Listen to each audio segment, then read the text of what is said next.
And we are back for the LEC, guys, after Schalke 04's fourth win this split. I'm here with Lurox. Thank you for joining me, Lurox. Hello, thank you. First of all, I have to say picking Lee Sin into Gragas shows a lot of confidence, I think, from your side. So what made you believe that you could actually bring Razork down on the early game? It was mainly that we had a good week of scrims, so I actually played Lee Sin a lot, especially with Nautilus. Like I cared less about enemy having Gragas and more about me having Nautilus. So I always have set up to actually play the game, even later on, and that won't be useless.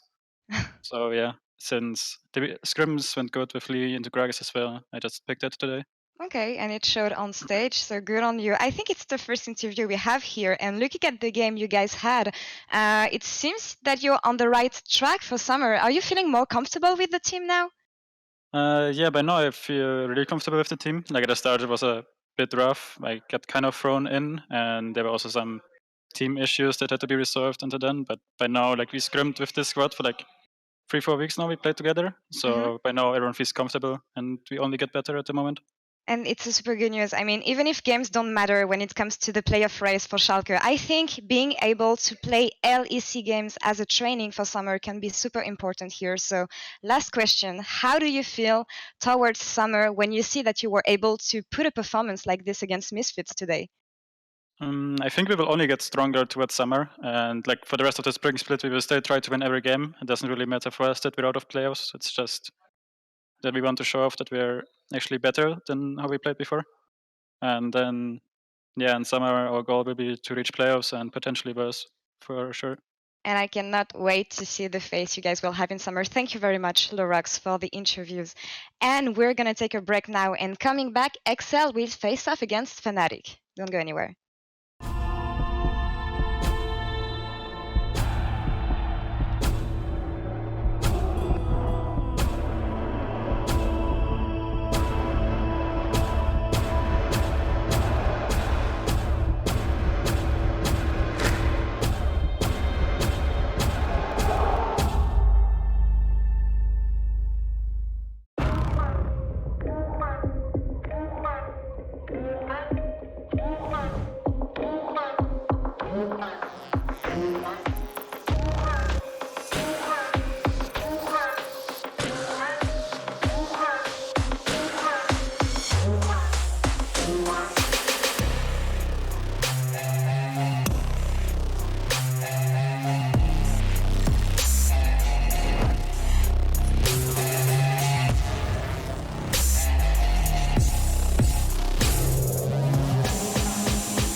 This is my creed.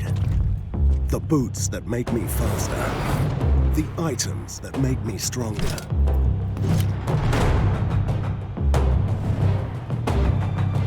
The potions that I drink. I get the best to be more powerful, so my champion rises to the top. But all this leveling up means nothing if I don't level up myself. It's the healthy potions I drink in real life that make me stronger. Because you can only rule the game when you realize you are your most important champion.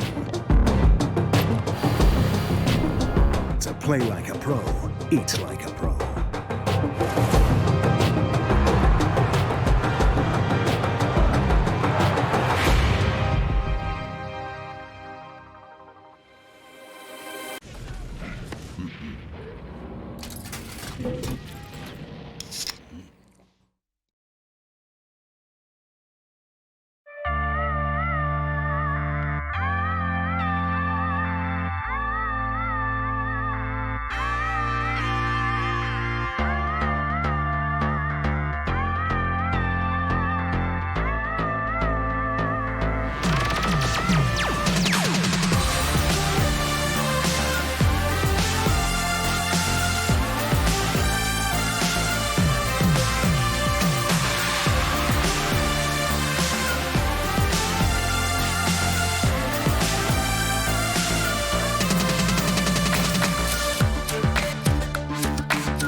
Welcome back, everyone, to the LEC Spring Split. Up next on the docket, we have Fnatic versus XL. But first, I do want to button up Schalke 04 versus Misfits. Schalke was victorious. Our first upset for the day is in, I would say. And the key up player of the game, it's also an upset to me. It's Abadage with 48.5% of the vote.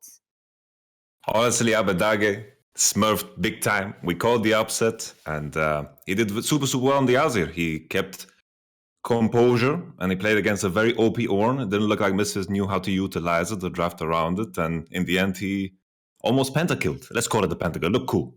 Yeah. Lazur, do you not think Lurx got robbed here, or? I mean, Lurx was like super like setting everything up, but Abba just like looks super clean. And I think some of the sentiment that I've been seeing going around, and something that we haven't gotten to talk a lot about, is the Scrim Gods. Scrim Gods coming online between habit and pressure. Where were the teams going to stand up? And Schalke just like smash some kids. Yeah, I mean, I think that's a great point, and that's something we're going to have to track. If indeed some teams are now magically playing as they are in scrims, because almost everyone, when you interview them, they say, well, it went well in scrims, so I don't know what happened when we were on stage. We'll have to track it. Maybe it's also the case in this next game. XL Esports versus Fnatic. A very cool matchup. This is where I miss our audience, I guess, even more than I have in the beginning of the day, because usually both the XL and Fnatic fans are very loud. And I hope they are from home as well, because it's a massively important game for XL and for Fnatic. Yeah, and a reminder for XL in particular, they have to take an upset. They also have SK on the docket, just like Mad did previously. Now that Mad have taken down SK, they face the top 3 teams. So to even up the scoreline, to make the head-to-head count, and to get that final playoff ticket, XL have to beat one of the top 3 teams. I don't know if Fnatic's the best case for them. I think stylistically, it's actually a really sketchy matchup for XL, despite the fact that the last time that we saw them take on Fnatic, it was a surprising performance.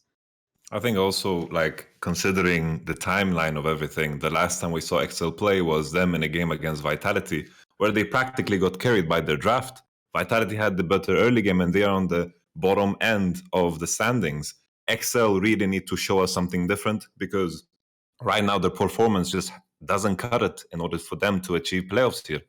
When you say that, Yamato, it doesn't cut it. Can you give me some examples of what hasn't been good in your eyes from XL, and what they will definitely have to shore up going into this important match versus Fnatic?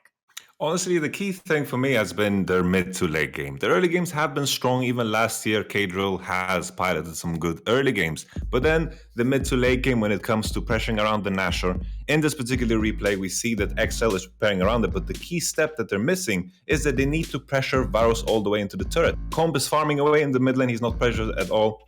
And Steelback and Skeens get easy access to the Nash, putting XL in a position where they are 50-50 Nashor. But in all honesty, the key thing here is that they're so much stronger here. They need to push the enemy out of their own jungle and make them face check. But this is just too easy for Vitality to defend. Yeah, it does feel like XL skip a lot of steps in terms of their setup, and they also seem to tunnel focus on like monster objectives. They have a really standard formula that they follow. They're going to try to do the Drake before 7 minutes. They're absolutely going to go for the Rift Herald swap top side after 8 minutes. As soon as Herald goes down, they're going to swap back in time to try to get the Drake that's respawned. And they do this every single game, which makes them really predictable, but it also means that they don't know how to accelerate the pace of the game or kind of move the chains unless it's off the back of winning a team fight around these big monster objectives. And I think as soon as they kind of take a step back from that really basic, like paint by numbers macro performance, that's when you start to see the evolution of what these players can do. Okay, I think that's a fantastic point, and they need to shore up those weaknesses. As I said, they're playing Fnatic now. They're then playing G2. They're then playing OG. It's not going to be easy, and especially when you look at this Fnatic, who even in the second half of the split, they have completely cleaned up their play even more in comparison to the beginning of the split. Less bloody in the early game. Their early games are much more successful overall, as are the entirety of their game. So this is just a very scary team to be up against, no matter who you are. Yeah, we referenced the first time XL and Fnatic faced each other. This is a complete different Fnatic. We had that one particular week where Zac was played in the top side, and it felt like Fnatic found their identity. They're cohesive. They're finally starting to gel together. They're playing through mid. They're playing through top. They're very diverse in their play style, and all around they're looking like the second best team. Clearly. Yeah, it's the fact that Fnatic seem to have found their final form, and I think between 2019 and 2020 Fnatic, Broxah Fnatic versus Selfmade Fnatic, I'm on the side that this Fnatic is the more powerful one, that it is now just a matter of time to see kind of their final evolution with some of their weird picks and how they're moving around the map. Bwipo is such a force to be reckoned with now on the backside of the split. I think first side of the split, it was kind of some classic Bwipo Fnatic fans like, oh no, here we go again, we're feeding again. But now, like, Bwipo is popping off. They have a triple flex with things like the Zac. They have Nemesis grabbing things like his pocket Vigar pick. I think this is a terrifying form for this team to be in. Yeah, indeed. I mean, I am gonna miss the turtlenecks from the coaching team as well. I think that's also a significant That's what you're gonna miss? influence. Yeah, that's what I'm gonna miss. Listen, everybody's entitled to missing whatever they want, right? But I'm definitely happy that we're not gonna be missing these teams playing. Fnatic is up versus XL, and for XL, their playoff chances are hanging by a thread. From now on, every single game is a final to them. So let's see if they can pull off the upset. All right, thank you very much, Shocks. I'm Dracos, joined by Ender for the last 3 games of the day. Ender, you've already had the privilege of casting on this very unique setup, but now we get to go into one of my favorite games of the day, a game we get to cast together because everything is on the line for XL, and for Fnatic, I want to see what form they're going to be in today. Look, Fnatic, they play weird stuff. Like, there's no doubt about that, right? You know, Bwipo's played like a million different champions in the top lane. You heard the Des talking about the pocket Veigar picks and everything. We've even seen Zac support. But coming into this game, I have to say there is a worrying trend for the side of Fnatic. I did some digging. Look at this. Let me list off like a couple champions that Bwipo has played in the top lane. He's played Rengar, he's played Swain, he's played Urgot, he's played Sin. But in his last 4 games, this is what he's played. GP set, GP set. Like, what is happening, Dracos? Is he a slave to the meta now, Ender? Is that what you're He trying has to be. That's what I'm trying to tell you. Dead. But what I'll tell you is I also saw a little bit of Graves talk coming through a few days ago. Now, everyone's been playing a lot more solo queue with recent circumstances, so maybe that's just a solo queue special, but we're going to have to find out as we get into the thick of picks and bans. Of course, XL coming in at 7-7, Fnatic coming in at 10-4. Already we have the Rakan, the Misfortune, the Senna banned away. I don't think we're going to see any more farming Senna today. Yeah, we might not see any 80 carries today either because both teams seem to be banning a whole lot of those away here. You know, it's no surprise usually when Rekkles loads into games, you know, he'll get some bans thrown his way, but already we're seeing Fnatic actually taking 2 of these off the table. The Senna makes a lot of sense to me, right? I don't think Rekkles necessarily wants to try his hand at that, hasn't been a huge fan of that at all this split, but the Aphelios is one that he has loved to play a lot, and taking that away opens up some interesting options. Like, could it be the Kaisa that he played against G2 sort of returning into that bot lane? Now also the second to be banned away is they're limiting some of the picks that Bwipo has kind of been making a name for himself more than he does normally. Kalista, interestingly, going to be the final ban. Now we've seen this a ton in top lane and solo queue, not as much anywhere else. Probably just a bot lane fit for Rekkles, but the amount of AD carry attention, Ender, you already said it. No one's going to get to play anything top tier this game. We're going deep into the pocket. And XL, when they hover the Yuumi, it makes me think they already know they want that Yuumi Ezreal. It's so strange too, right? Because you leave the Ornn open. The Gragas is another pick that both of these teams have loved. Like, I would be perplexed if Selfmade didn't lock in the Gragas here unless he had something super specific that he had in mind to like run inside of this game. But it feels to me like Fnatic are sort of reading the situation, thinking, yes, the Ornn gets left open, we get to take the Gragas, and then there's some sort of pocket pick that Bwipo has up his sleeve ready to lock into this Ornn. And I want to see how deep the champion pool goes, how crazy these teams have been getting, because we talk a lot about patch 10.5, but this is essentially a 1-week patch. We get to go into 10.6, the Wukong nightmare that everyone's experiencing at home. So the special sauce that we get in 10.5, 1 week experience, incredibly unique. And how deep does it go? Gragas, as you said, pretty easy to lock in. Pantheon not banned with all these easy carries taken away. So it feels like an easy pickup for Fnatic, and that is technically a flex pick. Could go mid lane, could go top lane.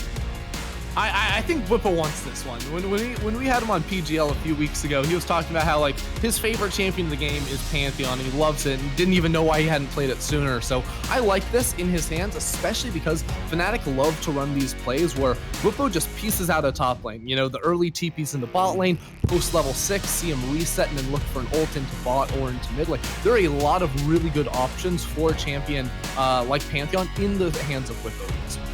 I especially love it because we have 2 champions that can get aggressive, that can make plays already in the draft. We don't have the GP wants, obviously Bwipo's going to play aggressive, but mostly it's going to sit back. Excel, on the other hand, clearly just want to survive this game. That's what I'm seeing so far. When you pick in the Karthus, the early game Ornn, it says just hold on, just survive. Late game's going to come eventually. We'll make it through. But now if they lock in the Renekton, it's going to be a very different story. We saw Epect pilot this one in our last week of competitive play, and it looked damn good. Right, I was thinking, yeah, I guess Excel are going the scaling route, but I don't think that's a great choice when you're a weaker team playing against Fnatic, because Fnatic will just absolutely smash you early and not give you room to come back in. So I'm actually more of a fan of this pivot into the Renekton here, more than likely to try and follow this Pantheon wherever he decides to go, if it was the top lane or into the mid lane. And then you have this Karthus too, which, while yes, it gives you great scaling options, I think is going to be really, really powerful and go unpunished up against a Gragas in the jungle. Yeah, I have to see exactly what Caedrel can get done. Another champion. He's been practicing a lot in solo queue. It's mostly a farming simulator in solo queue. I feel like it's a lot more high pressure in pro games, what you're giving up just to power farm the part. Generally, I love this pick for Nemesis. I'm glad we're not seeing the Vigar. I know it's the special sauce. I know she loves to pull it out. I think this champion can be so dominant in the Renekton and in the Ornn, honestly. Yeah, and something that Nemesis likes to do on the Cassiopeia too is actually go side lanes later on, where you don't see a lot of players on this champion necessarily do that, but almost no one can beat him 1v1. And when you have a team that is willing to play around you and give you vision so you can't get ganked, because that's really going to be Cassiopeia's weakness when she does go side later on, like, Nemesis is going to be super, super powerful and virtually unbeatable in isolated 1v1 combat. Now the question is, what are the second phase bans move like? For now, it's the Ezreal, it's the Tahm Kench, the Nautilus. There's actually just so much bot lane focus. Of course, with the champions already locked in, it makes sense. There's no really... I thought Excel maybe would focus bans on the bottom side. I didn't think we'd see the same thing from Fnatic, and now we're going to be digging really, really deep just to find, honestly, anything. Yeah, I'm almost wondering, like, we saw a very early Gragas pick here for Fnatic.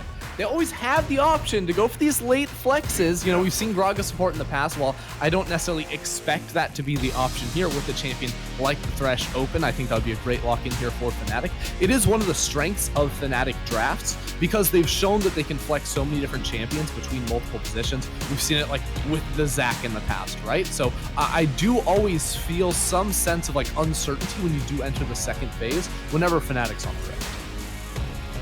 But now we see the Thresh picked up for Hylissang, and surprising to see him get something that he's so comfortable on this late in the draft. But Kai'Sa does feel like the last remaining pseudo high priority pick, probably, or definitely not S tier, but A tier. Draven, something we've seen from Patrik before, but definitely not what I would expect. This fell a very aggressive bottom side of the map, and we've got double TP already picked up inside of Excel. It could mean we have a party in the bot lane, Ender.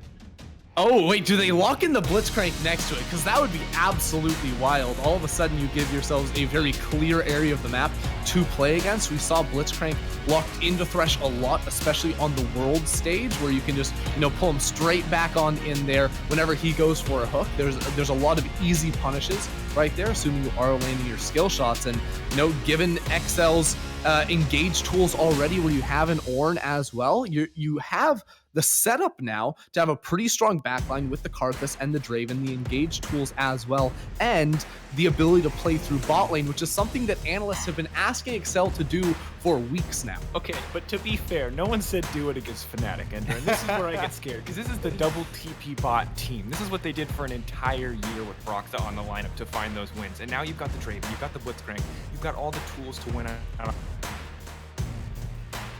Execute against a team like Fnatic, that's it. You don't get second chances.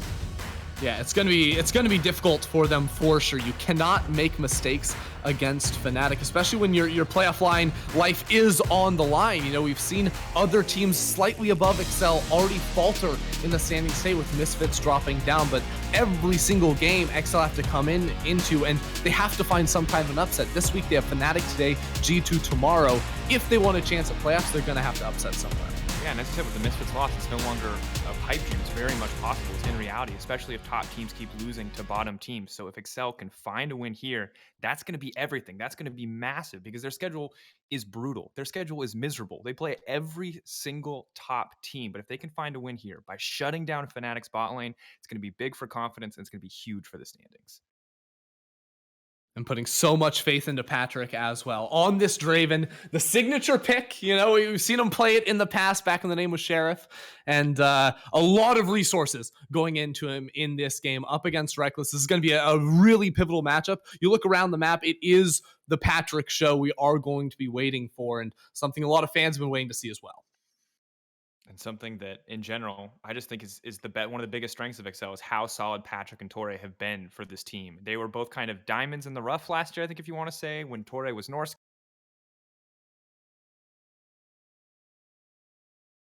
And now, just generally, things seem to be working out fine for the team, but want to see more. You definitely do. And that's where you start asking the questions coming in towards playoffs. Of course, there's a big environment shift here for these teams. So this is the first time we're seeing all of these teams after, the week break we took last week, sort of unexpected there. But this is a chance to sort of reset yourself going back in towards these final weeks and to try and, come in no strings attached, right? I think Vedios was talking about it earlier in the day. The desk maybe was as well, where it's a scrim environment. You're playing at home. Do we see the XL, scrim god? We hear the rumors about Mickey popping off in scrims. Is this the day we get to see, some sort of consistency come out of him on the stage as well? Okay, but to be fair, he's playing Ornn today too. So if there was a pop-off day, it was probably on the Renekton mid. Maybe we wait for the pop-off day. Maybe this is the safe, reserved Mickey day. That's all I'm saying. But the thing that I love, he could pop off on the Ornn. I mean, that'd make LS happy, but come on, man. No one else is like keen on the Ornn pop-off performance.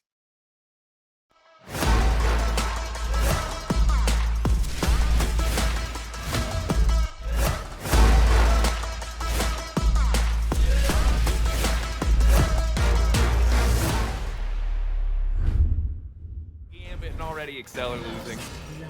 How does this happen already?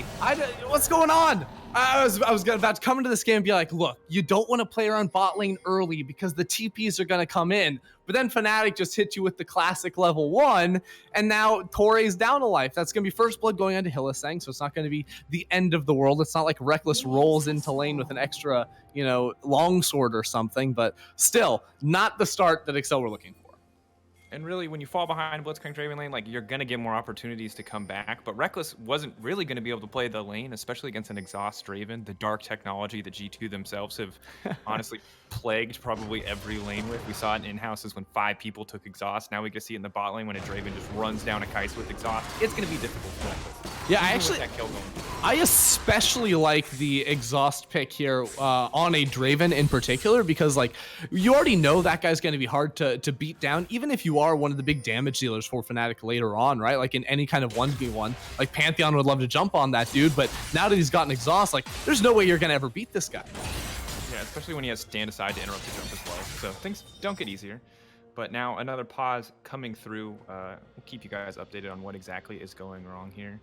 It's interesting though, Ender, when we look at this game, I gotta say that's the worst possible start for Excel, but I still am not counting them out, right? Despite first blooding on their bottom side that, probably should have dominated. I'm still not worried because I feel like Blitzcrank is such a coin flip champion, but you get to flip so many coins, Ender. Every 20 so seconds, as long as you have mana, you have a chance to just win the game. But here's the thing. That's great, Dracos, don't get me wrong. But they are playing against the master of flippers himself in Hylissang on the other side. So if there's any player that knows how to play against the flip, it's got to be him. But what is the strategy then? Does Hylissang just say, we're not going to flip the coin, I'm just going to flash in front of this hook and we're going to go? I think Hylissang goes for the flays. He goes for the flays because those are pretty much guaranteed unless you send him the wrong way. And if you send him the wrong way, then there's bigger problems. So we've all been there.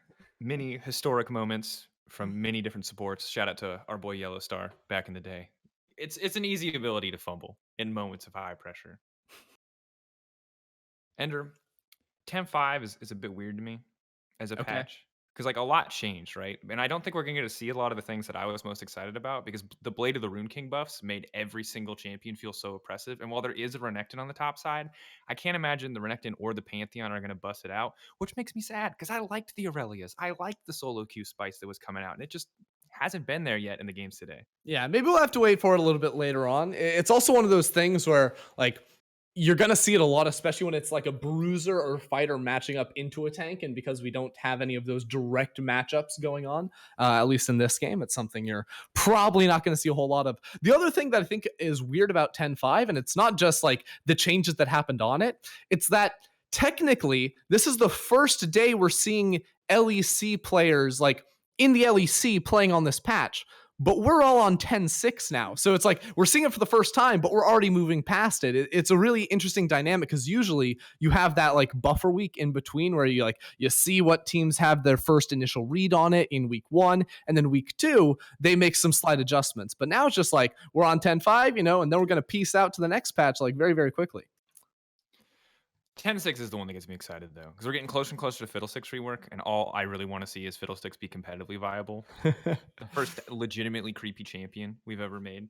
Everyone else that has like a horror theme, you're like, all right.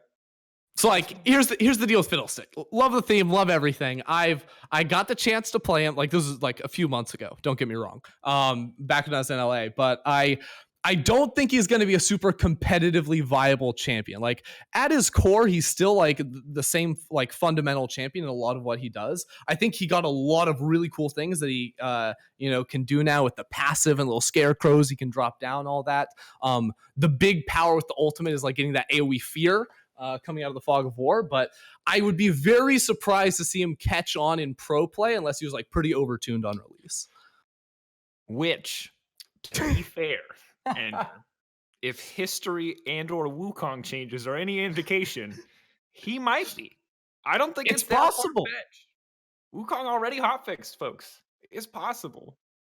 The other thing that I want to see is if we now on 10.5, and this will transition into 10.6, but the buff to Kai'Sa or the changes to Kai'Sa to make her AD or AP builds a little bit more focused. We've seen a ton. You mean how she got nerfed on ARAM? Yeah, okay. She got whatever. Fine. Don't bring up your side hobbies into our highly professional league. Okay, fine. It was a hotfix nerf. The actual buffs definitely buffed her on it. Anyways, continue your point though. Yeah, anyway, so I'm just curious to see if we see more AP Kai'Sa with more conventional build. Because the AP build, obviously, on the Void Seeker is ludicrously strong, but is a bit... If you miss the W in a fight, you like instantly lose the fight. That's a large majority of your damage. But inversely, the AD with the extra rockets on the Evolve Q, the Acathian Rain, is so gross. So absolutely disgusting in 1v1s. Yeah, when you just put 12 missiles on one person, if they don't have a minion wave to soak up any of them, they're like, wait, my full HP bar, and it's all gone. Oh no. We're back to pure Assassin Kai'Sa status, which I think is the nightmare scenario for any more squishy, potentially vulnerable champions. I mean, like to be fair, Assassin Kai'Sa is like the coolest Kai'Sa. Like not when she's just like 1v1s you in a side lane without doing anything, but like when she dives into the back line in the middle of a team fight and just nukes your carry. Like that is to me what like Kai'Sa should be in like her high moments, not just the pew pew hit your front line, melt you down. Yeah.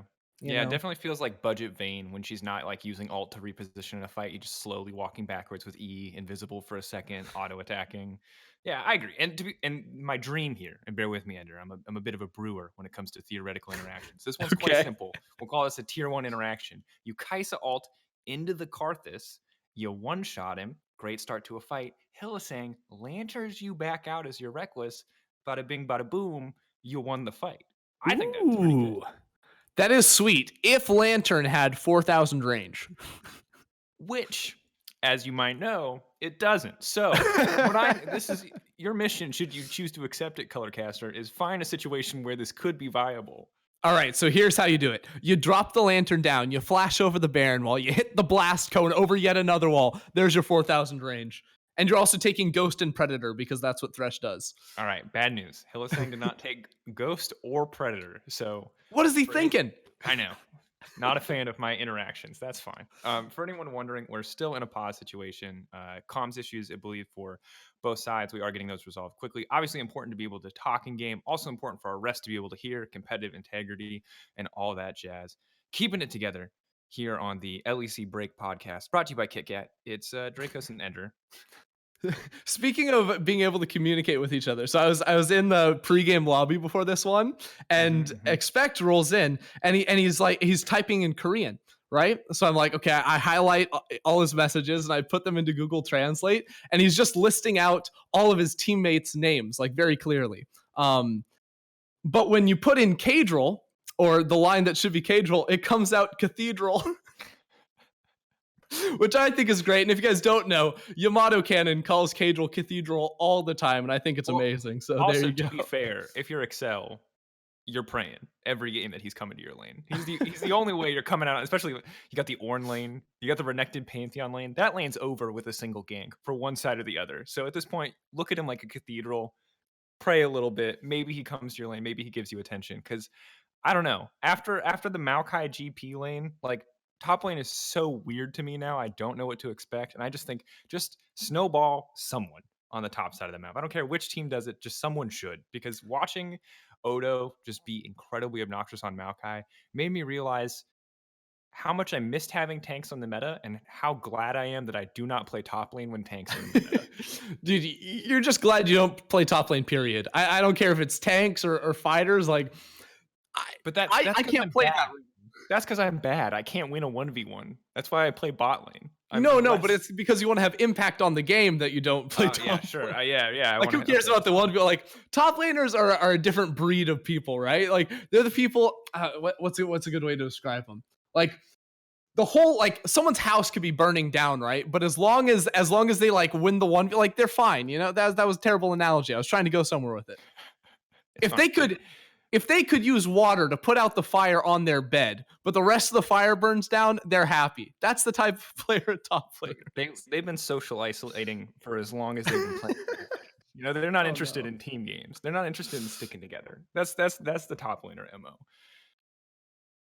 Ender, should we talk about stakes? We're in a weird spot. Like, there's 10-5 to talk about. We could talk. But like, it is dinner time, so I could go for some. What did you eat? I had some chicken nuggies for dinner. Chicken nuggies and potato wedges. Oh that's just what you call them. That's how people on the internet call them. You know? No, dude, no. No. It's fine. You asked. Look, what did you think the answer was gonna be? I just. What do you call them? Chicken nuggets, dude. What? Why would you shorten that? How much? Why, Ender? Because it saves you time. How much of your vernacular comes from TikTok? That's my question. Okay, actually a lot though, and like, okay, real talk, a lot. Also, all my music choices, like, I recognize so many songs nowadays just because I've heard them on TikTok before. Like, I would have never listened to this music before had TikTok not existed. And I used to hear all these pop songs on the radio because when I lived in LA, I had an old car that I couldn't put my phone in to listen to music. So I just listened to the radio. So I know all the pop songs. Last year, I didn't know any pop songs because I was chilling here. But this year, I've got TikTok and I know everything. I'm so proud of you. Honestly, I'm not a big fan of the platform, but if it broadened your musical horizons away from just Taylor Swift or Billie Eilish at all times, I'm happy for you. No, it's fine. It's good music. It's just like, come on, man, live a little, get some DMX in there. You know, have a good time. DMX, is that like a motorbike or something? What is that? Honestly, sure. Why not, dude? It's the X Gonna Give It To You song. I know you know that one.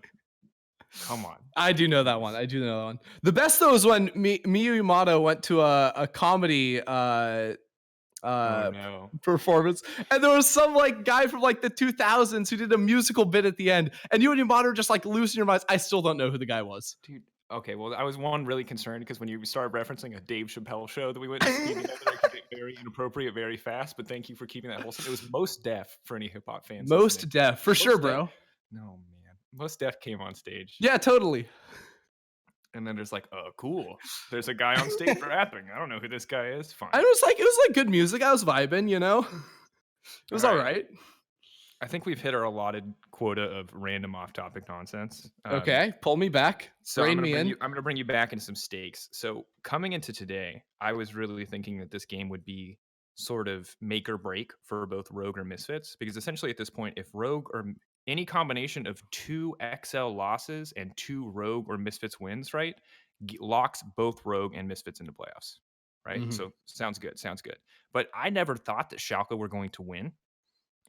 Was not on the coins or in the cards for me. Did not think that To at be all. fair, no one did. Now it's kind of ruined my stakes because this could have been the game that locked Misfits into playoffs. I could have been like, oh, Misfits, hoping, sitting back, waiting. They need Excel to win this or Excel to lose this game so they can get into playoffs. They can lock that spot.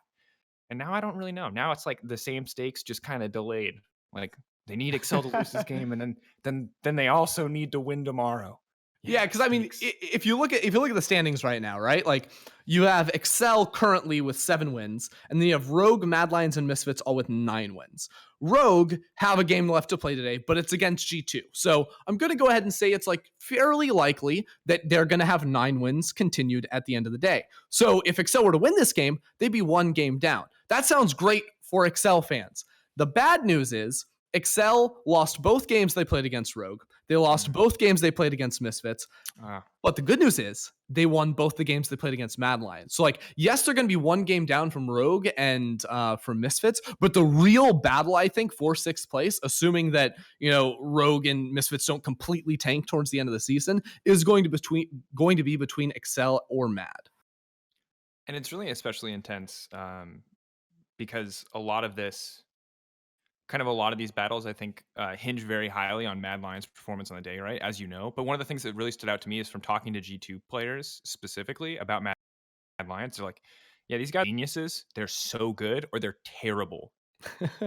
and like that makes all of these games so incredibly high stakes. Because if you told me Misfits versus Mad Lions, like who do I expect to win? I think the safe bet would have been Misfits. But hearing that, seeing Misfits today, I'm like, Mad Lions can do it, man. Mad Lions can strike back. They can get something done there, and that's huge for the standings. Yeah, I mean, it's why a team like Mad Lions can get these upsets, but it's also why I think a lot of analysts have reservations about them too, right? Because this team, there is a fair amount of inconsistency on the roster. Like you pull out any sort of player in isolation, and people are gonna have a lot of good things to say about them. But then they're like, oh, you load them all onto the Rift. Like, what if they're all not having great games? Well, then the pieces start to crumble just a little bit. So that's why this race does feel like it is still very much in the running for both Mad and Excel.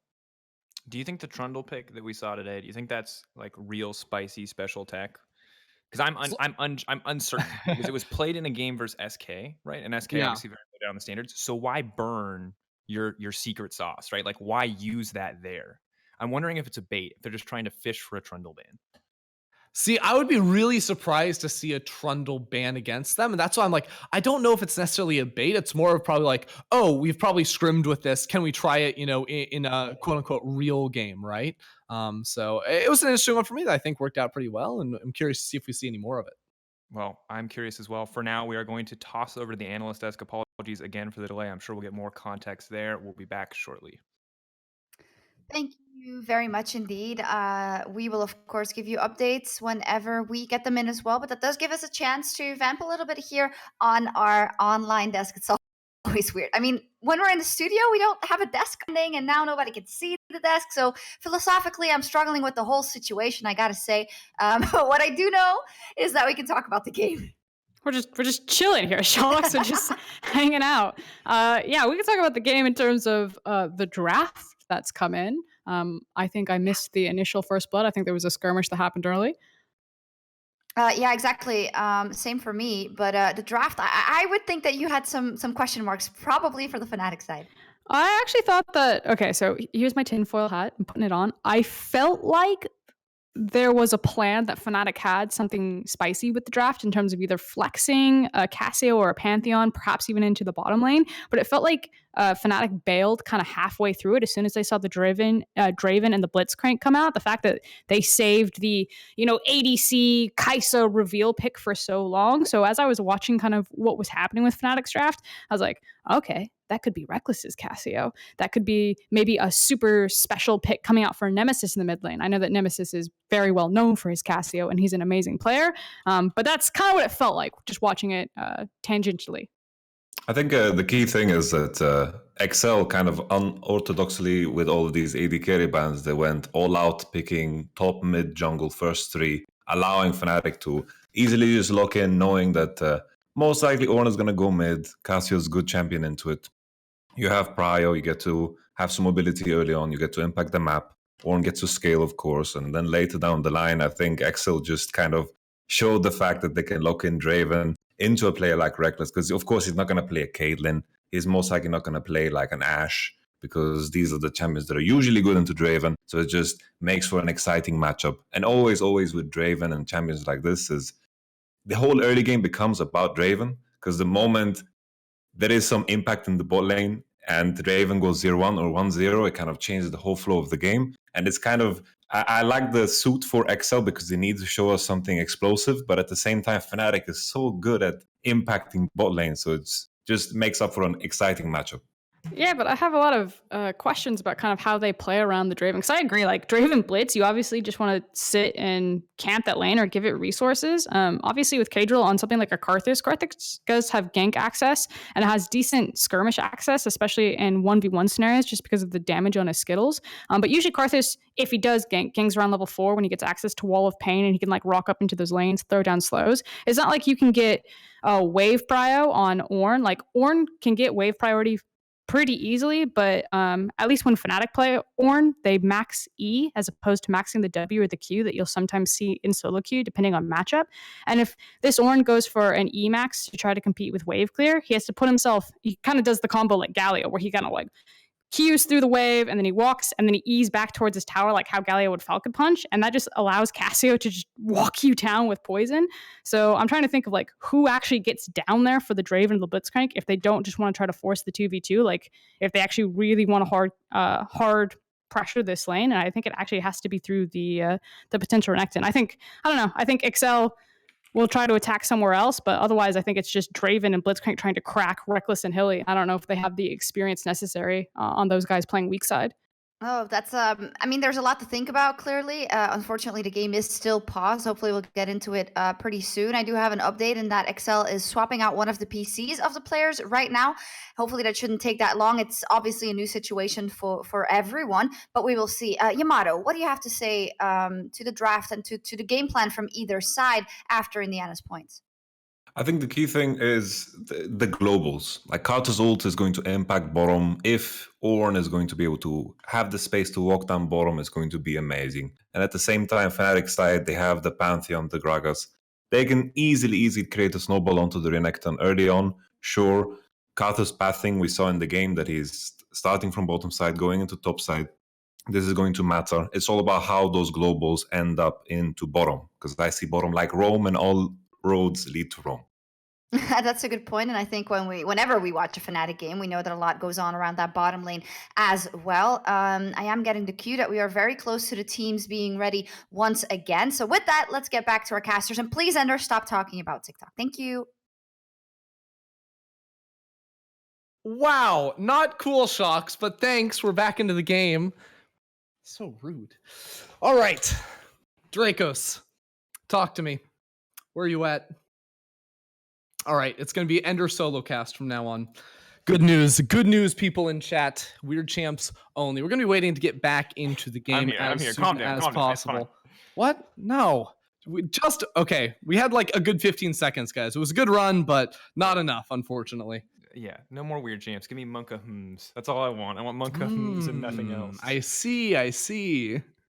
Well, as we heard from the fantastic breakdown on the analyst desk, bot lane center of attention. We talked about it a little bit, but that's really the only thing I want to see is what's the accuracy rating on Torre hooks? Like, how clean is the Torre that we see today? Because if there's one thing that I know this man for, it's engaging well. We've seen it since the Rockhat days forever ago when he was still known as Norse Garen. How clean are the hooks going to be? Can he just drag Rekkles right into the middle of the team once or twice and win a game? And can he avoid the lantern from Hylissang too? Because that's the one thing you have to think about with Blitzcrank hooks. You need to be able to chain that CC before Thresh can just lantern you on out of there.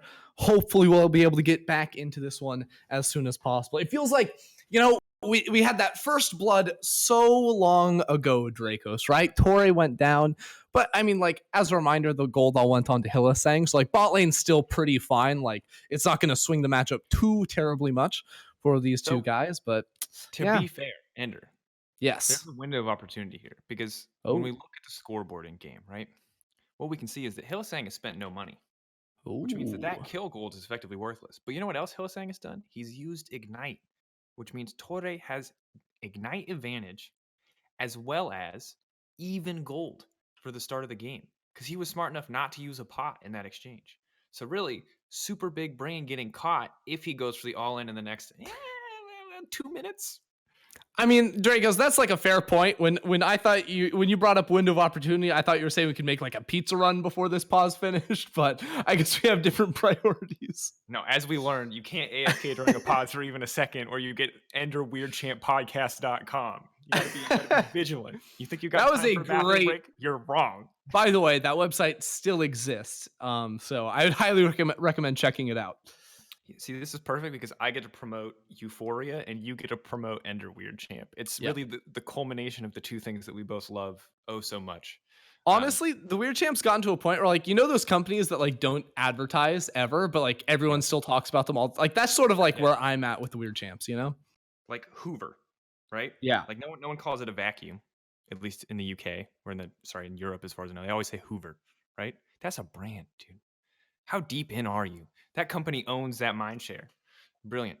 That's what we need to do. People don't think Ender, they just think Weird Champ, and you never need to say anything else. Free rent in the minds of all Twitch chatters alike. I would like to circle back to our original conversation around chicken nuggets. My mother my mother reached out to me and informed me that chicken nuggets is indeed the correct pronunciation. So I'd like to say thanks, Mom, and I will only refer to them as chicken nuggets from now on. I'd also like to thank my grandparents that are also watching the stream right now. Hi.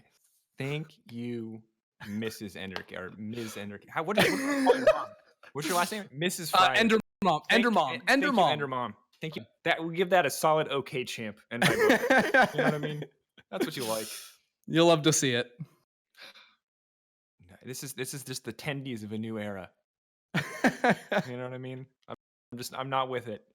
I don't really get down old baiting himself for jokes. You know what I mean? He's just like, I'm old. But like in this one, between the Most Def thing and the tendies thing or the nuggies thing, whatever it was, I'm in that camp now. Dude, there were a lot of different things. Let me be clear on our podcast. So before you were so rudely interrupted by the analyst desk.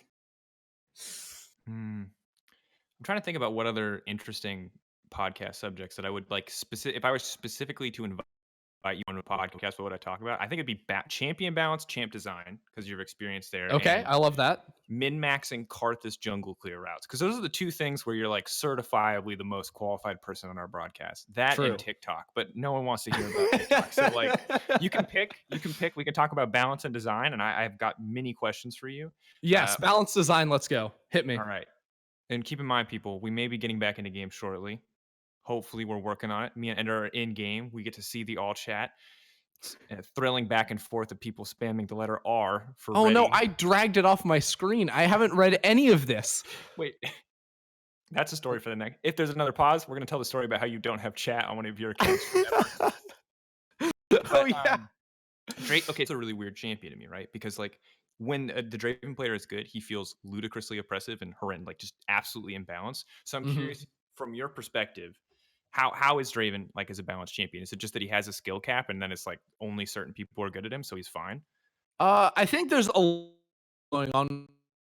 Like, yes, there's certainly like a skill to him, and primarily like when you look at champions that play very differently to any other pick in their role, they're always going to have like higher mastery curves. It's basically like the first game like a 30% win rate, but by your 50th game you probably have like a 56% win rate or something like that. And like the bigger the difference is between those two numbers is how you determine mastery curves, basically, because in between like every auto you're trying to like pick up your axes, like that's a little bit more complex and alters how you kite a lot of your champions. So I think there is a bit of a learning curve with him. But also, he's like intentionally designed as like one of the most snowbally champions by default, right? Like you get kills, you're able to cash in, and that looks really good. So I would say he's one of our more like sharp champion designs, which is another like designer term, which is basically like the difference between being like really good or really terrible on a champion, being like that, than it would be on, I don't know, let's say what's a Misfortune, very flat champion, whether like you're brand new or 200 games. Yeah, exactly. The simple stuff. All right. Well, thank you for that, Ender. Luckily, we now have League of Legends to take us through as well. you kind of lost me when we started getting into the vernacular of like a sharp champion. I'm like, oh my god, this is like one of those things where people have sat in a room for too long and just made up words, and now it's overly complicated. But Hey, it's important. It makes sense. You need to have terms for things. XL though, for now, bot lane not going quite as much as well as they wanted. You can see the early back for a second Doran's Blade into the back pocket of Patrik should give him an even greater advantage in theory in a lot of these trades, but not really pressing their advantage so far. And Rekkles and Hylissang doing a fine job of surviving. I wonder when we actually see attention paid down to that bottom side. Yeah, it'll be interesting because, you know, you do have all the TPs in this game as well, so it could very quickly break out into some sort of a fight. That being said, this is a game where I don't think Fnatic really want to like all in towards the bottom side of the map. When you look at like just basic firepower in an all-in fight, I think you're going to favor a Draven, especially on this itemization, over that of the Kai'Sa. Now, that being said, Rekkles is recalling on about 1,000 gold right now, so he should be able to go back and, you know, get a little bit more bang for his buck than just an extra Doran's Blade. He has a pickaxe and the fairy charm now, so it should be much better. And a bit of an awkward hook there from Torre, so close, about half a second off. And I like that we're seeing the pickaxe and not the immediate tier buy here, because I mean, you're already in a difficult lane phase. Don't make it any harder on yourself by buying 0 combat stats when you return to base. So good heads up play. Will, of course, delay the Moro mana power spike, but isn't super consequential. Obviously isn't procced on a Cathian Rain, unlike the nightmarish PPE days. So not going to be the end of the world. Yeah, ooh, check this out. Teleport coming through from Nemesis, just trying to secure the Scuttle Crab. He wanted to TP back into lane, but also Rekkles and Tori have both roamed up towards the middle lane, so we could see some action break out here. Although with Caedrel recalling and Selfmade topside, it should fizzle. Yeah, Rekkles will back off and he is spotted. And this is something we usually see Rekkles do on champions like Misfortune, a bit more movement speed. But I like that they're trying to do something when they're not comfortable approaching the wave against Patrik, that both sides are trying to roam, trying to get something somewhere else on the map, because it's very easy to just let yourself be the person who's sitting under tower all lane phase when Patrik wants to get aggressive. Yeah, and now like with the pressure Selfmade has through mid and top lane, like Selfmade is inside the enemy jungle, doesn't have his smite up, so we'll end up ceding that one back towards Caedrel. But this is a situation where like he would have loved to try and pick or find level 6 before Caedrel and try to sneak in one quick gank before Caedrel can always be able to counter.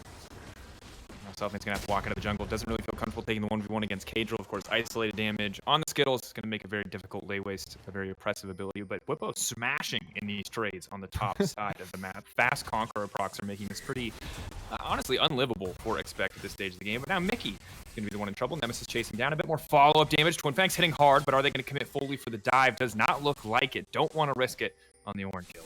Wow, ice in the veins of Mickey right there, holding on to the flash the entire time, even after getting interrupted mid-dash there by Selfmade, who, of course, was unable to tick over towards level 6. Even had he picked up the Gromp camp, he was scuffling Caedrel over. Wouldn't have been enough, so it didn't end up making a difference there. But still, pressure for Nemesis is always going to be a big deal, especially on this Cassiopeia, because if you can sort of like hyper farm up on this champion against, you know, 3 melee champions on the side of Excel, it's going to be really difficult to deal with Nemesis unless, you know, miracle hooks are coming through from Torre.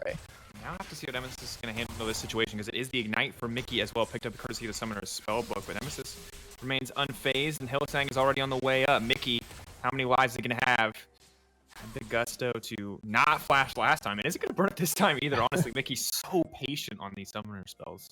Yeah, but continuing to lose HP, and this time he doesn't have the luxury of just teleporting back in the lane. He's just going to have to try and build some items here. It is the Negatron Cloak, so it's not like he can restore any HP like he would have been able to had it been a couple of rubies right there.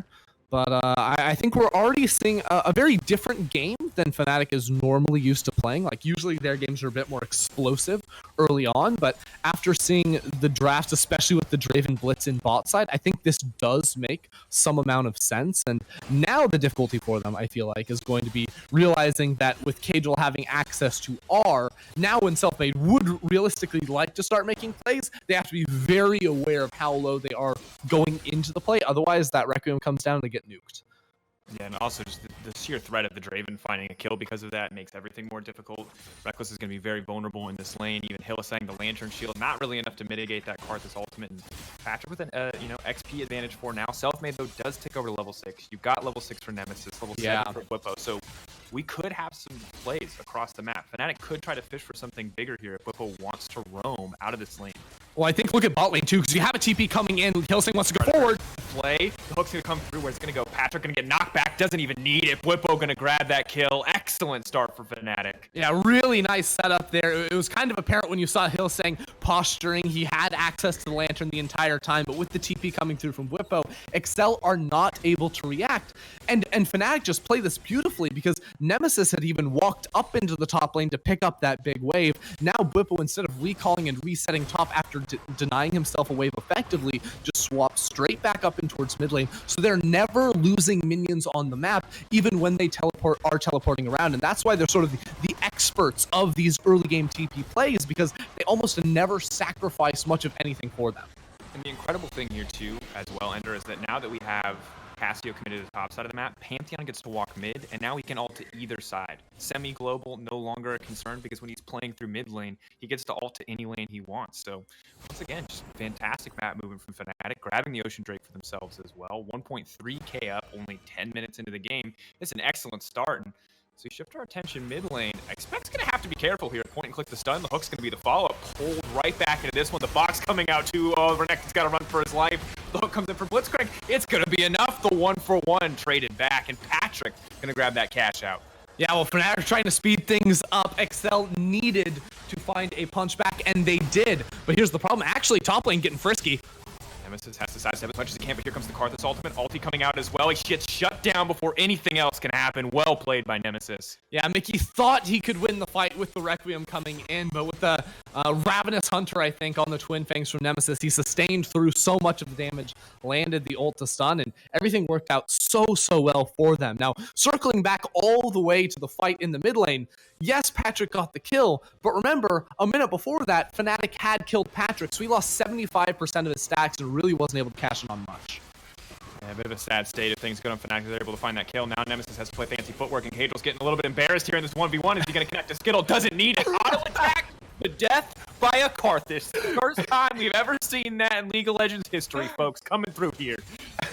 Just turn your E on and right click is the name of the game for Caedrel. Cassio can't build boost, but he can still dodge literally everything.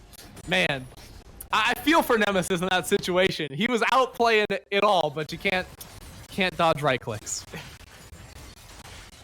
I'm gonna look back at that replay fondly, honestly. That's one of my favorites. That's definitely a little bit special. As So a good. Karthus connoisseur, I can say I've been there, Caedrel. I feel for you.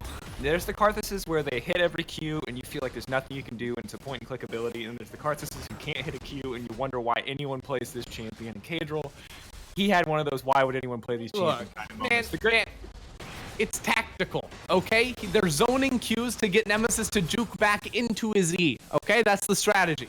Oh, okay, I see. So it's actually big brain. He's getting him in range for the auto attack. Exactly. By using his highest damage ability to bait them into a false sense of security. I like it, Caedrel. Ooh, Galaxy Brain player has now the flat pen as well from the Oblivion Orb. So in the future, those auto attacks might not do more damage, but those Qs are going to be even more threatening. Look at that. Do you want to count the Qs? One. Oh, One, he landed yes, that. 2. Okay, so pretty good hit ratio. Misses 3, misses 4. We're not going to get a chance to talk about it, though, because Torre gets caught in, well, his own territory and gets knocked out. That replay made Caedrel look like the most insane Karthus player I've ever seen.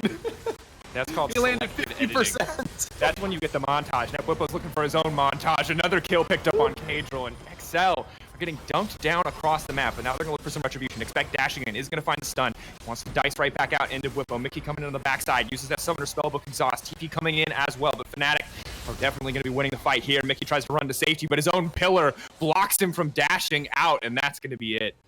Is Bwipo finding yet another fight here on the Pantheon, diving in with his ultimate, and honestly just continues to do it. 5 out of 7 kills. We were joking, you know, it seems like an hour ago before this game started about top lane impact, but this man has been all over the map and absolutely terrorizing Excel. 3, 1, and 2. So oppressive. 2-0-4 now for Rekkles as well, and what looked like a honestly pretty unplayable lane from my perspective has gone just Fnatic. Yeah, this is the replay one more time. Selfmade finds Torre from over the wall, lands the ultimate. Torre not flashing soon enough on that one with Rekkles jumping in on the ultimate. But this is where things get a little bit different because you have this really deep ward here spotting out Caedrel in his jungle, and that's where Bwipo says, hey, we're just getting on in here. Absolutely frustrating to play against. And even with Excel trying to turn things around, you have to feel like it's it's a little bit desperation mode for them because they do get the 1 kill, but you know it's a 3v2 situation even after you do get that. So they were never going to be able to make it out of here, it didn't feel like, really. To me, it just felt like an instinct play ender. Like, they had people in the play, they were going to try to make things happen, but Tori's been hooked again. Selfmade's going to throw the cat fast. The entire team is running over, but they might just feed a kill right into Patrik. Nope, Lantern going to deny that one, and Patrik left empty-handed once again. I'm telling you, Hylissang, the master coin flipper, knows exactly what to roll in here. He's heads every single time so far this game. Absolutely on point with the hooks. You love to see it. Someone had to be great at hook. Truly a tragedy. Everyone was going to miss all game long. To be fair, it's not Torres missing that's hurting Excel right now. True. Just Hylissang's it's him getting hit. Accuracy rate. Yeah. The man can't miss. You wonder which Hylissang version of Hylissang you're going to get every time you step into a game of League of Legends if you're a Fnatic fan. Well, the damn good one this time around. And interesting change we have Ender coming in on this patch, specifically with the Moby's cost increase. Swifties just everywhere. Yeah, everyone loves those Swifties here. I think on the Blitzcrank it's especially fun because I believe it does reduce the self-slow he gets on the W, so a little bit of bonus value out of that one, while Torre recalling under his tower gets absolutely chain CC'd. Not much you can do about that one, I'm afraid. No, when your buttons don't do anything when you push them, it's high likelihood that you had a non-interactive life there, and that's what Torre's experience was. I think Torre is building a Mikhail's Crucible as well on the old Blitzcrank. He's had enough. It's cool. Like, look, if you're at home, we all know it's for Torre, but we can pretend, well, it's for someone else. Mickey's going to have to dash here, but solid input buffer on the Searing Charge does take him out to safety. In the meantime, Excel are getting a fight kicked off, and now they've turned everything around as Hylissang's been hooked, but the rest of him gets taken down. Another cash out for Patrik, but Fnatic are here to play. The knockback is there. Rekkles going over the wall. Torre instantly dead, but the Ornalt is coming in now too. Patrik, how much more damage does he want to do? But key fight for Excel. Caedrel smiting down, but who gets it in the end? It's going to be one more kill trying to come through. Expect stepping forward, a bit more chaos here in the pit. Threnected in the midst of everything, and Fnatic may have overstayed their welcome. Patrik going to grab another one. Even going to get it. Looks like it might be one more. They're trying to finish him off. The flash away. Right back into Rekkles. Caedrel has to keep his eyes up, but it's not going to matter. There comes the Requiem and the shutdown for Excel, just like that, coming out on top. It's a massive fight there for Excel, down in gold with their backs against the wall. It felt like the game was sort of slipping out of their hands, but Torre started off with a wonderful hook, sniping out on towards Hylissang rather. And of course he does trade his life for it, but it means that Rekkles enters in towards the pit, and later on we'll actually see Roars 2 flash out of it, because now you have Rekkles, Nemesis, Selfmade all sort of trapped here in the pit with a very divided situation. Notice Patrik able to interrupt, I believe, Bwipo's jump forward for the stun there on the Pantheon, so his influence was severely reduced, and the AoEs in the pit with Renekton plus Karthus were enough to sort of clean up the backside of Fnatic. And you love to see the cash outs. The Draven no TP required. Sorry, continue. all I'll say is Caedrel's actually hit a ton of kills in these last few fights. I feel like we did him dirty on the top side, and I gotta say, solid team fight. He hit the R. The most important part of any Karthus players role on the team. So solid performance from Excel. I feel like despite the 2K deficit and being down 2 dragons, Excel are still very much in the game. Sadly, they're missing out on the opportunity to break plates here, but now on the chase. The here comes Fnatic. Knockup's going to be there. Mickey looks like he's going to be the sacrificial Forge God for the entire team. His Epect's just going to run out of this one. Hylissang, though, with the Swifties. He's got the Jordans on. He's trying to run him down. It's going to be enough. The play backwards. Epect now needs to turn this one, but it's going to be incredibly difficult because Pantheon's now here as well. They pull him back. They knock him down. Alligator boots for everybody on Excel's side. For Excel, Fnatic group up and find the good fight. Excel getting a little bit scattered around the map right there and end up getting punished, especially because like they had just put themselves right back into pretty even footing. Patrik with the shutdowns there had actually accelerated ahead in gold over Rekkles, but Bwipo and crew continue to keep up the pressure, and that's just sort of what you course in a Fnatic game. When things get messy, that's when they know how to play. They've been over a year now, so definitely being able to get down and dirty where Excel usually find these mid-game fumbles that has plagued them all split long. So difficult to watch too after what was a pretty solid fight around the Herald. overstaying on the bottom side of the map. We'll have to see if they can clean it up. Mid game's not over yet, Ender, and fights are definitely not going to get any easier. 35k to 31.3. And remember, for Fnatic, it's all about chasing. It's all about keeping up with Origin, staying even in that fight for second place. They are tied 1-1. It's just fighting for playoffs. They need every win they can get. And remember, I'm not going to say this is one of their easier matchups. So if they're getting bopped here, they're going to get bopped by Origin. They're going to get bopped by G2 as well. And that's not what you want to deal with. Yeah, of course, they got G2 tomorrow and OG next week, so you'd rather get those wins faster, sooner rather than later. Now, off his Infinity Edge, of course, that will come a little bit sooner. Then Mickey will tick over to 14 and be able to upgrade that into the Molten Edge for them. But they do have this Rift Herald, and can they break this mid lane tower? Because leading into the Cloud Drake spawning, that could set them up with the pressure needed to gain control of the river and the objective as well. And look, 9 times out of 10, I'm not worried about Cloud Team. It's always going to feel good. But now here comes the Ornn engage, trying to zone the entire Fnatic lineup off the tower, but they burned a major cooldown. They do not want to take a fight now that the Ornn ult is gone. Bwipo suddenly on the backside. He's waiting. He's looking for Patrik. He wants to squish your target. Fnatic taking their time. Going to walk away with a single kill. Do not want to overcommit. Still giving Patrik the respect that they deserve. Yep, they do get the tower, but now it's going to be soul point here for Fnatic's side of things. Going to be able to man drop a little bit more frequently for Bwipo up in the top lane, but especially if they do get that soul and the passive movement speed, I think it's really, really strong, especially like a Cassiopeia being able to reposition in these fights. Going to be very, very difficult for Excel's team to deal with, and especially a Patrik or a Caedrel who are sort of isolated in the back lines while the rest of the team is looking to dive in, go for hooks and whatnot. Like, those people, like, there's a reason it's a little bit for self-peel at this point in the game as well, where a lot of fights have taken place. He's just been trying to get away from Bwipo diving in towards the backside, and that's just going to be much more difficult for them. And you got to give credit to Selfmade there on that cast, because he just disengages the entire fight. Like, he knows that if those champions get into melee range, Mickey and Renekton for Epect, it's going to be a lot more difficult. And that's why I actually really love Gragas on this team comp, because anytime the Ornn hits a good ult, you just throw a Gragas cask out, you say, okay, we'll try again. Just reset the fight, take our time, we don't need to rush it. And in the meantime, you just send out some W, start poking up. It's hard to tell right now. She could, of course, go into the Nashor's Tooth or into crit chance, so Rekkles still maintains some flexibility on that build path, whether he wants to commit towards the the hard, heavy-hitting Qs or the sniper setup with the W max and the ability power evolve there. But in the meantime, the rest of Fnatic looking very, very powerful, with Nemesis finishing off the upgraded Seraph's Embrace, Leandri's as well. Like, he's just going to cut through the front line of Excel that's just been stacking purely HP so far this game. It's going to be a similar case for Rekkles as well. It's just very easy to burn down this entire lineup, especially with the passive coming through on the Kai'Sa. A few more plasma stacks will make these fights, especially if they go too long, very, very easy. We're just looking at Patrik, waiting for those big crits, waiting for that IE to come through. Maybe he can be the person to one or two shot the back line of Fnatic, but it's not going to be easy, because even if Bwipo is going to get outscaled by the Straven, he can still throw up the shield and buy his team 4 or 5 seconds on that front line. Yep.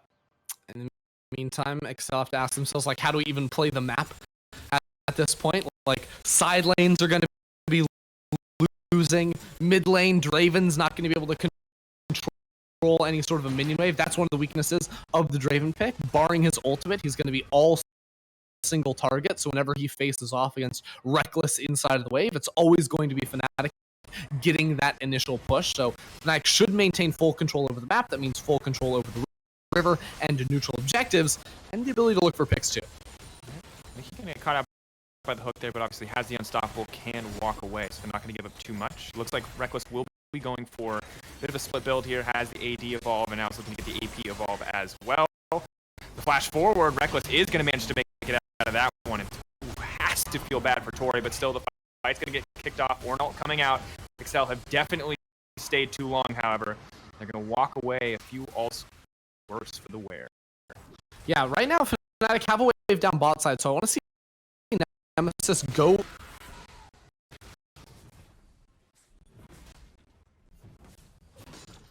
Bwipo trying to tag team towards bot side. They both have TP, so they should be able to go for this duo push on this side of the map. And the rest of Fnatic seem like they want to respond too and focus down here in case fight were to break out.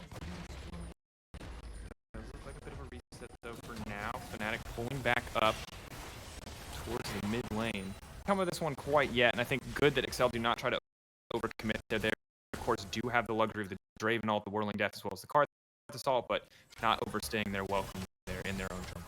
Yeah, so I wonder from Fnatic, something G2 did a lot last year actually, was have like one soul laner go into bot lane with the other one super close behind them and either get a kill and then push or just simply push towards those towers. I think Fnatic have a big enough lead at the moment that they can look for that type of play as long as they ports on their solo laners. If they are Fnatic or a team that don't necessarily love to play through their side lanes to close out a match, they're by nature a lot of that driven by Bwipo or Hylissang initiating these fights, but I think it's always going to be a good option for them. And as I say that, Nemesis is just hiding in a bush waiting for Epect to step too far forward. He lands the initial poison, entire health bar. Epect just has to run for his life. Oh no. He can hope, he can pray that Cassio's going to walk into melee range. Just has to walk away from that one. Yeah, so like Nemesis obviously winning right there. This is actually one of the situations where I'm like, Rush. I just think it's like baseline super powerful on the Cassiopeia. Even if you can stack up Conqueror over time and it gives yes in an extended fight, I think she's always going to beat people 1v1. Like her DPS is always super, super high. So I'm a big fan of the utility that a phase rush can provide. Still though, hey, get yourself a permanent phase rush by picking Nemesis. Also solid. Also, you know, if you just hit your Qs, you don't really need the extra. But sometimes you do because you don't have boots. The point of the game. It's true. She's level 16. She's zooming. And now she has the Cloud Soul. So even more problems solved here. Fnatic take that one just about completely uncontested. And right now it just feels like Accelerate to think that they know that they want to get a fight kicked off with Call of the Forge God. They obviously want to maximize the value on that card that's all lost. Yeah, maybe trying to set up for a pick here with Tor. Okay. Well, F it on him. That was an interesting ult, wasn't it? And now Fnatic started off because Nemesis coming from the side. Tori's been caught out. A beautiful hook. Rekkles now going right. And that damage is insane. Epect now caught in the middle of multiple members. They are going to walk away. Caedrel throwing down the ultimate. How much work can it do? What can it do to bring the team back to this fight? Bwipo now going to back off. Uses the invulnerability, uses the ability to block damage, has been taken away now, and Excel just backing out here under the tower. Only one taken down on the side of the Fnatic for two on the side of Excel. Yeah, but importantly, Excel were able to eliminate Selfmade, so that removes a lot of the Baron possibilities here for Fnatic. Instead, they're just going to keep on pushing down towards this middle lane. Now, in theory, they can go back towards the Baron as long as they're willing to turn and commit for a fight, in which case, Excel should know this is being started up. Ender.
rid of, but it's just so easy for him to be CC that he actually cannot walk forward into this team. The only person he can approach is Rekkles, and Rekkles might be stronger now because they're zooming into bot lane.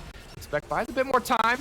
This is a stopwatch there, but it's not going to be enough. The spear shot comes out, and Bwipo's going to finish that kill. Suddenly, it's an exposed inhibitor, 2 exposed inhibitor. Nemesis is going to grab one down. Pantheon going to jump right in the middle of the team. Mickey, Caedrel, and the rest of Excel now trying to back off, but this has got to be it. They've got the Cloud Soul. Everything's in position to win. At some point, you just gotta say we're fighting now, Excel, because you've lost the Baron, you've lost the Drake Soul, you've lost 3 inhibitors, and you don't outscale either. So it's gotta come, and it's gotta come soon. Otherwise, Fnatic, one more push, they're gonna be able to close this one out. Like I said, Ultra Nightmare. Single hit, single mistake. You instantly lose the game. You're just getting swarmed by a million enemies. It's like, how can anyone beat this? It's true. Double super minions in each wave. Oof. Good news is Patrik is going to be rolling in money.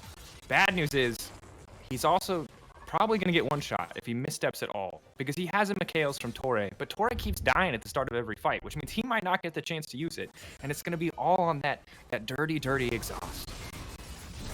Yeah, they find the miracle exhaust, but even then, isn't enough to stop the inhibitor from going down. Rekkles with a nice little swoop-de-doop into bot lane for the kill, but mid lane fight breaking out. Speaking of swoop-de-doops, Rekkles swooping in on Epect. Nothing the little crocodile can do. He was viable from early to mid game, but it's 30 minutes now, and it's Kaisa time. Look, that was all dupe, no swoop. Fnatic now ready to close this one out. Walking in. Bwipo going to take a bit of poke here, but has the Aegis Assault, can just back off, mitigate some of that damage. It's going to get the sidestep on the hook there. Patrik definitely has to be very careful. Cass comes out, and they've isolated the Draven, and now we're on face first to do it, but they have to be careful. By a bit more time. Ornn ulti has now been used, so while they've saved the Draven, their base is now in shambles. Fnatic now walking in, the flash forward from Nemesis to try to have some fun with it. Caedrel going to die in the midst of the enemy team. How many Skittles can he hit? Not even going to try for it. Goes for the ult, maybe. Just maybe Excel can try to get it done. The flash forward from Hylissang. The hook goes wide. It's not what they needed, but Rekkles right into the back line. The exhaust is there, but it's too little, too late. He needed it 15 minutes ago. It's not going to be enough. Fnatic walk down the lane and end the game. Ooh, baby, Fnatic get another win on the board right here. You know, it started off slow for Fnatic. Weren't able to get a whole lot done in the early game, but in true Fnatic fashion, the first TP came down by a Bwipo, and then he just kept forcing the issue over and over again, making the game look pretty easy. When I look back on it, Excel had that one really solid fight, I thought. It went relatively even, but given that they were at a deficit around the Rift Herald, things seemed okay. But yeah, the second Fnatic pulled that swap on the back of the bot side exchange where they sent Bwipo into the mid lane, where they sent Nemesis top lane, it was too big brain. And there was no coming back from that. They had Excel completely figured out. Yeah, I mean, it's a situation, right, where like a lot of teams know how to team fight, right? Excel, no doubt, know how to team fight. They were able to do that pretty well throughout this game until, of course, you know, the gold got way too out of control. But the way Fnatic played the map was certainly superior to Excel, and just need to tidy up those side lanes, I feel like, and maybe have a better shot. But I think through and through, Fnatic played very solid League of Legends.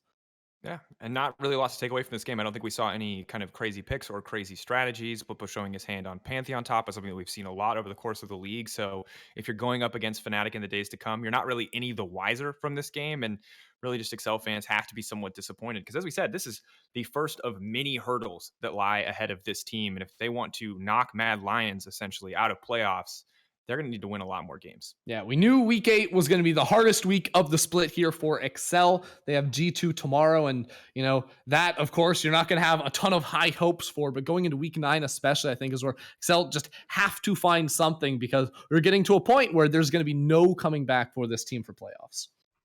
Just such a difficult situation to be in, too. You know, you get the extra week to prepare against in your hardest week, and you lose your first game with something like the Draven Blitzcrank. And now it's just not going to feel as effective. And you got to hope that playing in home environment, playing in kind of more comfortable scenario is going to make it easier to recover for tomorrow. Because, yeah, grasping at straws at this point, if you're Excel, trying to find any little glimmer of hope. And we'll see when G2 play Rogue later today what kind of form they're in. It is a big question for all these teams. Obviously, comfortable scrim setups, but they're not used to playing games. high stake games from home. So we'll see what kind of attitude I think G2 especially brings to the table, but it is going to be a big question. Honestly, it's a weird situation for Excel, right? Because they're like, they want Rogue to lose, right? You know, that gives them a better shot at making it into playoffs. But at the same time, they don't want G2 to look super good because they have to play them tomorrow. So it's going to be very conflicted emotions from their camp tonight. There's no right choice. It's like it's losing by degrees. You can pick which loss you want in the end. Your ideal situation is that Rogue lose, but G2 looks just like an absolute train wreck for the entire game. And that's what you're hoping for, which to me, quite frankly, seems completely unlikely. Yeah, it's not looking the greatest for them. I think that like this game was a weird one for Excel too, right? Because it started off with the first blood going on to Torre, then we had the super long break too, and by the time Patrik had finally gotten a kill, his stacks had been cut down substantially. So I personally want to see Caedrel back on something that can be a little bit more influential in the early game, especially if you're going to have the Draven Blitz bot lane. And I think you just want to sort of double down around that side of the map because it felt like there was a lot of different elements to Excel's comp. Like they had the scaling, they had the early game, they had ability to force, but it never really came all the way together. And that's where a team like Fnatic that's always going to be on the same page is going to be able to punish you. Way together, and that's where a team like Fnatic that's always going to be on the same page is going to be able to punish you. All right, well, that's enough from us. Let's send it over to the analyst desk to hear more about that game.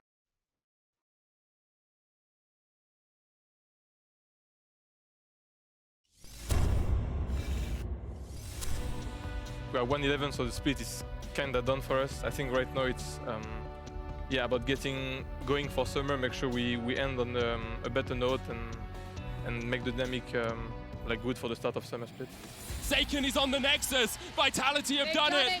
Vitality win. No one can beat Vitality. Back, Upset, he teleport! It's all eyes on Upset. I don't care what else is happening on your screen. I'm not going to talk about it because Upset is pushing for the base. He's pushing for the win, and that's going to be it. It might not be calculated, but it's a win, and in the LEC, we take those. We have 7 teams literally winning almost every game against the bottom teams. Like, you can't afford to drop a whole lot of games.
Hey guys, welcome back to the LEC stream. After Fnatic's big win, I have Rekkles with me. How are you doing after this big?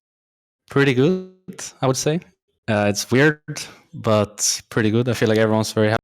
Yeah, there's been a lot of focus on the ADC during drafts and a lot of focus on bot lane in the early game. So why did you decide to play through bot lane against it? So I feel like they kind of started this by banning Misfortune in the first three. That prompted us to ban Aphelios, and then after that it was just up to whatever you wanted to play as a player. I feel like not so much about what's good and what's not so good. It's more he likes Draven and I like Kai'Sa, so I think we just got what we both wanted, but in a very different scenario. Comfort matchup within what you guys had left. I see. And one of the hot topic today in interviews has been the race for playoff. This was do or die for Excel here, really. So did you expect anything from them having this in? Knowing Joey, I didn't think they would change anything. I feel like he's very sure of what he wants from his team. So looking at their previous games, it felt like they won most of their games by playing well together as a 5-man unit. So we tried to come up with a plan where we could be more spread out. I think Kai'Sa, for example, works very well in this scenario because I can ult 2 side lanes, especially with Pantheon setting me up pretty well. And I felt like that made them a bit uncertain, perhaps, on what they wanted to do in the game. So I think we had like a pretty good plan of specifically beating XL. I see. And how about Fnatic? You have 3 matches left here. So tell me about expectations versus results for Fnatic during this split. So I think going into it, we were looking to win everything. Maybe reasonable expectations would be to finish top 2 or even first. But with G2 being as good as they are, it's obviously tough. And now that we lost both games to them as well, I feel like that kind of took away a bit of confidence from us. So hopefully with these last 3 games, we can just get the wins on the board and go into playoffs feeling like we can beat them. Because if we lose to them this way over and over, it's hard to have that mindset. So I think it's just really important that we get the confidence going so we can actually beat them in a best of 5. Yeah, actually, I didn't get the opportunity to ask before, but how did you feel and what did you learn from the game versus G2 last time?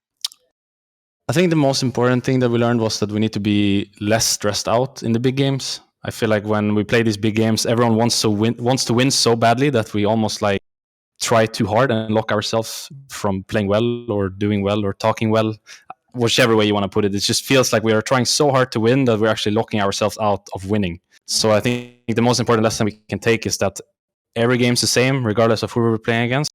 Obviously, it's hard to tell yourself that, but if by any means we can do that a little bit better, I feel like it will be fine because we actually played pretty well in that game. Yeah, and I hope you can bring this mental reset in the best of 5 series to come against them, hopefully. But now, last question.